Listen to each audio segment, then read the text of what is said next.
Assalamualaikum warahmatullahi wabarakatuh. Kembali lagi di channel YouTube saya Miftahul Jannah. Nah, setelah membahas mantra dan puisi mantra di video sebelumnya, di video ini saya akan membahas mengenai syair dan puisi balada. Nah, apa itu syair? Tentunya kita sudah tidak asing lagi ya dengan syair dan sudah pernah saya bahas di video sebelumnya. Nah, saya akan mengulang sedikit. Syair merupakan puisi lama yang termasuk kepada puisi berpola. Nah, syair ini berisi tentang hikayat dan nasihat. Syair memiliki dua kelamin yang dimana di satu sisi termasuk sajak karena ditulis bait per bait dan memiliki irama khusus.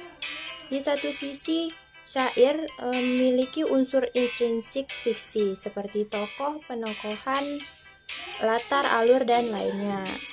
Nah, syair lebih dahulu berkembang daripada puisi balada. Nah, apa itu puisi balada? Puisi balada merupakan puisi modern yang dimana menggambarkan cerita dari perilaku seseorang, baik secara dialog maupun monolog, sehingga mengandung kisah yang objektif. Nah, puisi balada ini termasuk kepada puisi naratif. Nah, syair yang akan saya bahas di sini yaitu syair Bidasari. Nantinya akan kita nilai dari segi prosa puisi dan prosa fiksi. Dan sebelumnya saya akan memparafrase syair Bidasari ini menjadi prosa fiksi. Syair Bidasari menceritakan tentang seorang perempuan yang sangat cantik, tetapi dia tidak punya orang tua dan juga keluarga, sehingga dia diangkat menjadi anak oleh pedagang kaya raya. Tetapi ada seorang ratu yang iri dengan kecantikannya, sehingga dia dibuang ke hutan. Di hutan dia ditemukan oleh seorang sultan yang berkuasa di Kembayat dan dinikahi oleh sultan tersebut. Setelah menikah, perempuan tadi yang sudah menjadi permaisuri pun hamil dan dirayakan besar-besaran oleh sang sultan. Pasangan sultan dan permaisuri ini awalnya hidup tentram dan bahagia, tetapi suatu ketika malapetaka menimpa mereka. Seekor burung Garuda menyerang negeri Kembayat, menghancurkan negeri tersebut dan mengusir penduduknya. Mereka pun lari ke hutan. Di tengah hutan, permaisuri pun melahirkan seorang putri yang sangat cantik. Selanjutnya kita masuk kepada penilaian syair Bidasari dari segi prosa puisi. Nah, tema mayor skornya 1, yaitu tentang perubahan kehidupan seorang perempuan. Tema minor skornya 3, yaitu kehidupan di sebuah istana, kebahagiaan sultan karena istrinya hamil, dan kesedihan karena istana dihancurkan oleh seekor burung Garuda. Nah, mana tersuratnya skornya ada 3, yaitu jangan pernah merasa iri dengan sesuatu yang dimiliki orang lain, bersikaplah rendah hati dan saling tolong menolong. Nah, amanat tersirat skornya 2, yaitu bersyukurlah terhadap apapun yang menimpa kita karena itu adalah pelajaran bagi kita, dan janganlah berlebihan terhadap sesuatu yang kita sukai. Pola bait skornya 9 karena ada 9 bait yang sesuai dengan kecenderungan puisi berpola. Pola larik skornya 36 karena ada 36 larik yang sesuai dengan kecenderungan puisi berpola, yaitu terdiri dari 4-5 kata atau 8-12 suku kata. Pola rima skornya 9. Nah, terdapat 9 rima yang digunakan pada syair Bidasari ini. Kemudian diksi skornya 11, maka jumlah penilaian pada syair Bidasari ini ada 74. Selanjutnya kita masuk kepada penilaian syair Bidasari ini dari segi prosa fiksi. Nah, karena tema dan amanat sudah dibahas dari prosa puisi, maka kita langsung saja membahas pada tokoh dan penokohan. Nah, pada syair Bidasari itu tokohnya ada 4, maka skornya kita berikan 4. Dan siapa saja tokohnya? Ada permaisuri yang perwatakannya baik hati, sultan baik hati, suka menolong, dan boros. Yang ketiga ada ratu yang perwatakannya yaitu iri hati. Kemudian yang keempat ada pedagang yang perwatakannya baik dan suka menolong. Latar skornya 4, ada latar tempat yaitu hutan dan istana, latar suasana yaitu sukacita dan duka cita.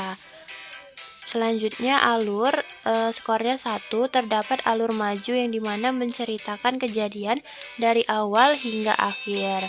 Kemudian sudut pandang skornya 1, yaitu orang pertama, tokoh utama.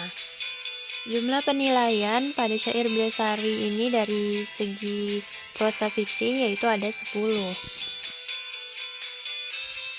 Selanjutnya, puisi balada yang akan kita bahas yaitu puisi balada Orang-orang Tercinta karya W.S. Rendra. Selanjutnya kita masuk kepada penilaian dari segi prosa puisi. Tema mayor skornya 1 yaitu tentang percintaan. Tema minor skornya 3 yaitu cinta dapat menguatkan. Percintaan tidak hanya tentang kebahagiaan tetapi juga kesedihan dan juga permasalahan yang sulit diselesaikan. Nah, amanat tersurat skornya 2 yaitu saling memaafkan menjadi lebih baik dan juga harus bisa saling menerima kekurangan. Amanat tersirat skornya 2 yaitu jika cinta maka harus diperjuangkan dan dipertahankan, saling mengerti satu sama lain. Pola bait skornya 5, pola larik skornya 30, pola rima skornya 0, tidak terdapat rima baik serangkai maupun bersilang. Diksi skornya 10, dan jumlah penilaian puisi balada ini dari segi prosa puisi ada 53. Selanjutnya kita masuk kepada aspek penilaian dari segi prosa fiksi. Nah, tokoh dan penokohan skornya ada 1, yang wataknya itu baik, penyabar, tidak gampang menyerah. Kemudian latar ada 5, latar waktu yaitu siang hari, tempat di terowongan, suasana mengharukan, kekacauan dan kesedihan. Alurnya skornya 1, yang digunakan adalah alur maju. Sudut pandang skornya 1 yaitu orang ketiga serba tahu.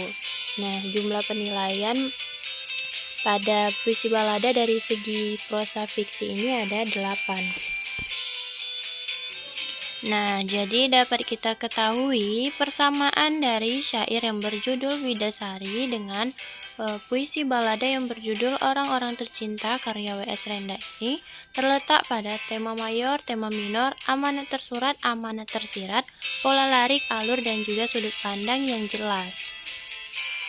Sedangkan perbedaan dari syair Bidasari dengan puisi balada Orang-orang Tercinta karya W.S. Rendra ini yaitu terletak pada syair yang pola bait, pola rima, tokoh dan penokohannya dituliskan dengan jelas. Sedangkan pada puisi balada, pola bait, pola rima, tokoh dan penokohannya itu masih kurang jelas karena pada puisi balada ini tidak terlalu memperhatikan unsur intrinsik. Nah, jadi dapat diketahui bahwa puisi balada itu terpengaruh oleh syair. Nah, itu tadi penjelasan mengenai syair dan puisi balada. Semoga dapat menambah pemahaman kita. Mohon maaf apabila terdapat kesalahan. Terima kasih telah menonton. Assalamualaikum warahmatullahi wabarakatuh.